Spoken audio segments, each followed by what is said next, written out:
Hello, and welcome to Storytime with me, Ollie English. Today's short story is entitled, The Rhythm on Maple Street. So let's dive in, shall we? On Maple Street, where the old brick buildings lean toward each other like gossiping neighbors, Sonny carried his paint cans everywhere. He was 26, restless, always chasing the next bright idea that would finally feel like home. Most days he wandered, sketchbook open, waiting for the world to hand him a spark. One crisp Saturday morning in early June, the spark found him. At the corner of Maple and 7th, a young man named Mel was dancing on top of a green city bench.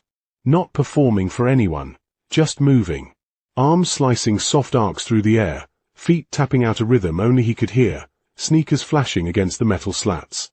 A small crowd had paused, dog walkers, delivery guys, an old man with a newspaper under his arm.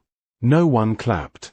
They just watched, smiling the way people do when something unexpectedly beautiful interrupts their morning. Sonny stopped dead. His backpack slid off one shoulder. He didn't reach for his sketchbook. He just stood there, feeling the beat travel up through the sidewalk into his chest. Why Monday he was back, with 3 cans of spray paint and a drop cloth. On the blank wall beside the bench he began a mural, swirling lines of turquoise and gold that echoed the exact curve of Mel's raised arm from Saturday. Word spread fast. By Wednesday the mural was half finished and people were taking selfies in front of it. Mel showed up on Thursday, still in her beat-up high tops. "You stole my moves," he said, half grinning.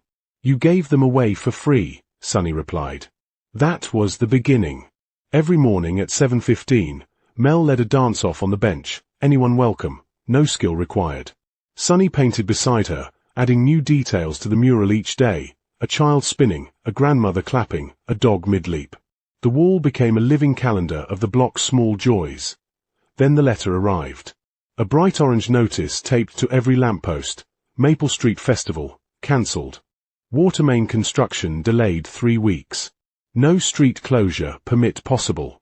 No music, no food trucks, no kids' chalk art contest. Nothing. The block deflated overnight. Sonny and Mel refused. That Friday they started leaving clues. Mel chalked a giant arrow on the sidewalk pointing toward the mural with the words "Look closer." Sonny added a tiny painted envelope tucked into the mural's gold swirl. Inside, if you touched it, was a folded note: "Meet at the bench. 7 a.m. Bring 1 friend and 1 idea." Saturday morning 32 people showed up. Mel taught them a simple 4-count step. Sonny handed out index cards. On each card they wrote one thing the festival meant to them: "My daughter's first cotton candy." The only day Mr. Esposito leaves his apartment. Proof we still know each other's names. By Sunday they had 73 cards and a plan. They photographed every card, taped them into a giant heart shape on the mural wall, and posted the picture online with the caption: "Maple Street Festival. Postponed, not cancelled. Help us move 1 pipe. #Rhythm on Maple." The comments exploded. A local plumber offered free labor. A city council intern saw the post and forwarded it. A news van showed up Tuesday. By Thursday the water main crew was working double shifts, laughing as Mel's morning dancers cheered them on with tambourines made from old coffee cans.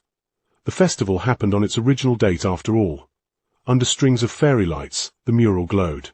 Mel danced on the bench one last time, now joined by dozens of neighbors.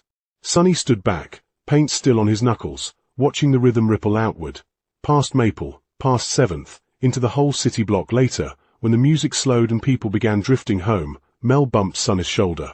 "Still looking for your next spark?"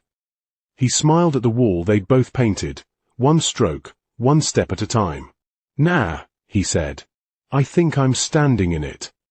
And somewhere down the street, someone started clapping, slow at first, then faster, matching the heartbeat of Maple Street itself.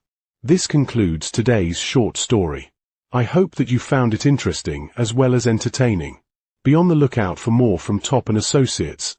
Until then, see you next time.